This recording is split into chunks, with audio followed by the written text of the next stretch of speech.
Rakesh sir के साथ पहले मैं शुरुआत करना चाहता हूं। राकेश शुक्ला सर, बताइए जरा कि एक तरफ जो है बात पहले ये उठी, अगर महाराष्ट्र चुनाव, हरियाणा चुनाव वगैरह की बात करें कि भाई वोटर लिस्ट में बड़ी गड़बड़ी है। वैसे तो शुरुआत देखिए ईवीएम से हुई, लेकिन अभी इन दिनों बेचारी ईवीएम जो है वो सेफ है। तो वोटर लिस्ट पर बात हुई।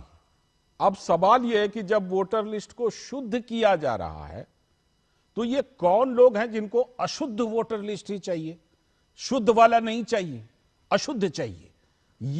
ये क्या पॉलिटिक्स है? आखिर अशुद्ध क्यों चाहिए? राकेश शुक्ला जी। जो आपने कहा ना कि वही तो पॉलिटिक्स है।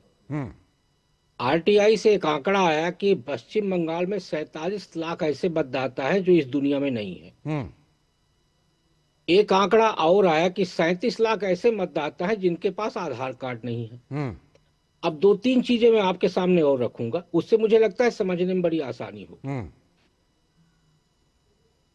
कहना चाहिए कि 2021 की 11 की जनगणना के हिसाब से जी 9 जिले ऐसे हैं जहां 30 से 35% मुस्लिम आबादी बढ़ गई है। फिर मैंने उस पर थोड़ा सा ध्यान दिया कि मुस्लिम आबादी आखिरकार एक पॉकेट पे ही क्यों बढ़ी।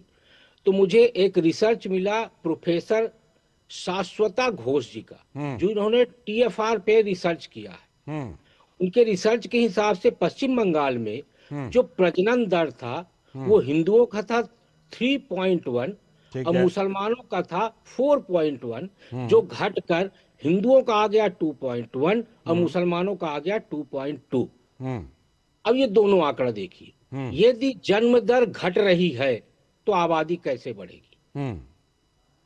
और हिंदुओं की और मुसलमानों की दोनों का जन्म दर घटा। फिर उन्होंने अपने रिसर्च में ये भी लिखा जी कि ये जन्म दर घटने का एक बड़ा कारण ये है कि वहां आर्थिक संकट है, बेरोजगारी है, और इस वजह से जो कुलीन परिवार है बंगला, वो चाहता है कि एक बच्चा रहे जिससे हम उसका पालन पोषण बेहतर तरीके से कर सके। और जो मध्य वर्गीय और निम्न वर्गीय बंगला परिवार है वो ज्यादा बच्चा इसलिए पैदा नहीं करना चाहता क्योंकि परिवार के भरण पोषण में एक समस्या पैदा हो।